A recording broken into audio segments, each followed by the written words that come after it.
Greetings and welcome to another video. Yesterday I dropped by Waterstones in Telford Town Centre and I saw a book which I was really interested in, and so I purchased it. And this book is in keeping with a few other books on the subject, and like I said, it's really interesting and I want to do something about talking about this book. I want to talk about it today. The book in question is this one here by Andrew Homer. And yeah, before we go any further, I just want to read to you what it says on the back. So yeah, Andrew Homer offers a fascinating insight into some of Shropshire's most haunted pubs, inns, hotels, and licensed establishments. It comes as no surprise that the dramas and tragedies played out over the years within the walls of these properties should result in such convincing accounts of ghostly activity. You will discover accounts of phantom children, poltergeists, spectral animals, a cheeky bottom-pinching ghost, and how a jealous highwayman from long ago still makes his presence felt.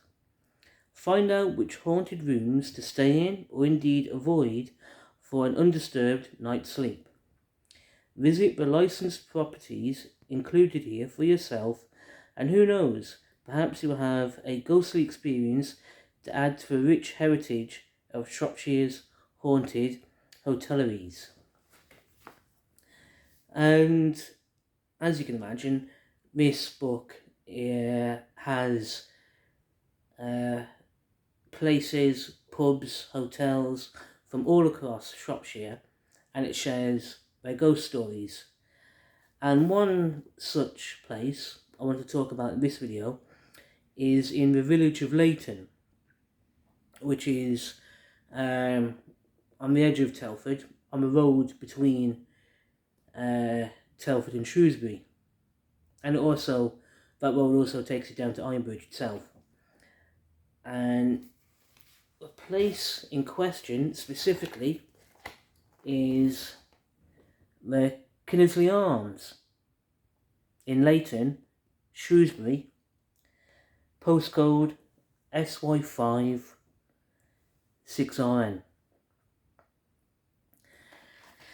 And yeah, well, the Kynnersley Arms I've visited myself a couple of times while cycling around the different country roads that connect Ironbridge to a couple of other villages around the Wrekin.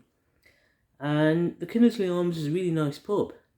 It's expensive the last time I was there, which is annoying. Very, if all you want to do is have a couple of beers, while it's a very nice pub, it is annoyingly expensive. Well, I'd still recommend going there once or twice. It's worth the effort of visiting, in my opinion. But as for the ghost story I want to talk about in this book, the story goes as follows. The Kynnersley Arms was closed at the time of visiting. This Grade 2 listed building is probably unique in containing both the remains of a mill and one of the earliest blast furnaces in the Ironbridge area. The historical significance of the site can be judged by the investigation of the site by Channel 4's Time Team, who uncovered the remains of a 17th century blast furnace and bellows chamber in the cellar. At the height of the English Civil War, cannonballs were made here and shipped off down the River Severn to Worcester. The water wheel to the side of the pub was grinding corn right up until the 1930s. A mill was listed as being worked on the site in the Domesday Book as early as 1086. After the time team excavation, landlady at the time, Jane Wood, put a glass panel in the pub so that visitors could look down at the extent of the industrial archaeology still remaining there. Jane explained that it is no surprise that a building with such a long history has experienced its fair share of misery. Unmarried girls who fell pregnant and found themselves homeless would gather at the furnace for a little warmth. The girls that died there would be buried nearby in unconsecrated ground, as even in death they would be denied burial in the churchyard. Jane recalled that some of the older locals would talk about a girl called Mary who met this particular fate. There was no concept of health and safety in those days, and there must have been some terrible injuries suffered by the people who worked here over the years. With such emotion having been experienced here, it is perhaps no wonder that the site is far from quiet. When Jane and her partner first moved to the pub, the older locals would tell tales of their experiences in the pub. One such old customer was the late Martin. Martin had cause to stay in the Kynnersley Arms one night and vowed he would never ever stay there again. This was before the days of the glass viewing panel, and was probably just as well, for the loud noises that disturbed him so much were coming from the long abandoned industrial workings directly beneath the bar. Martin's daughter, Teresa Sherwood, had also had strange experiences here. As Jane recalls, Teresa a few times would say, "Something really weird has happened, Jane." And I'd say, "What's that?"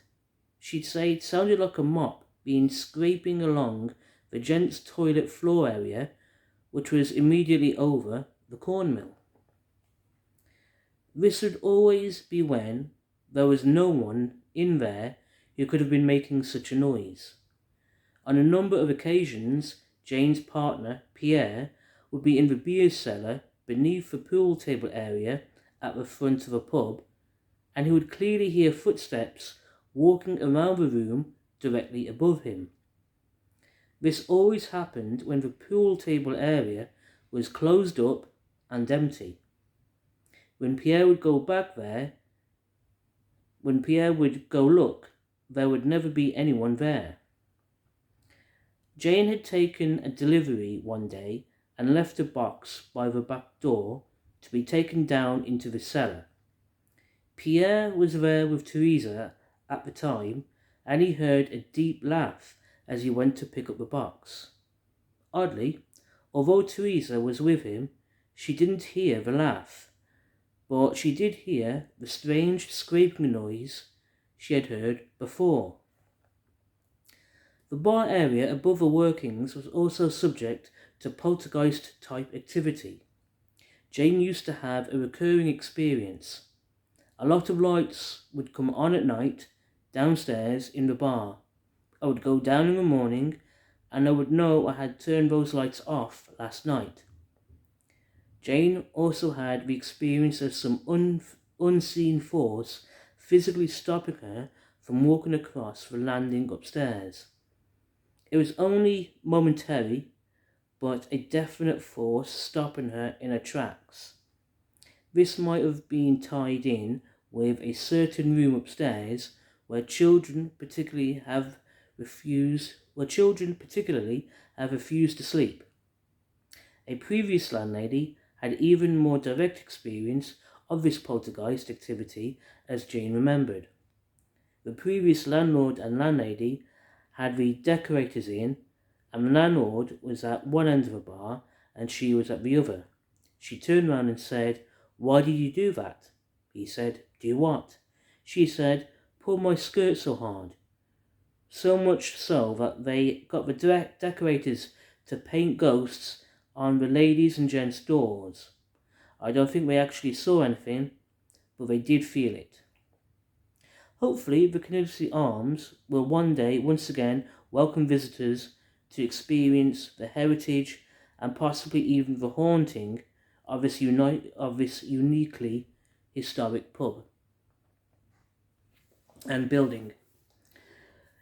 So yeah, obviously there's a lot of local history connected to the Kynnersley Arms Pub in Leighton, and just going on from what I've read here, I'd like to at some point take the time to learn more about the place.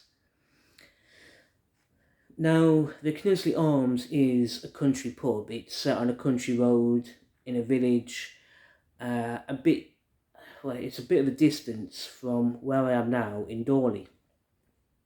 But like I said at the start of this video, it's worth visiting. So when the weather gets nicer, and especially in the springtime, when it starts getting more daylight for longer periods of the day, it might be a good idea for me to get my bike and bicycle down that way again, explore some of the country roads again, and drop in for a couple of pints. So yeah, I was last there around Easter 2024, because at the time I was cycling around the country roads and I made a couple of videos at the time. So, and I believe I did make a couple of videos stopping at the Kynnersley Arms. It's a beautiful place. So if you're able to do so and are interested, by all means go back and check out the video I made around Easter 2024.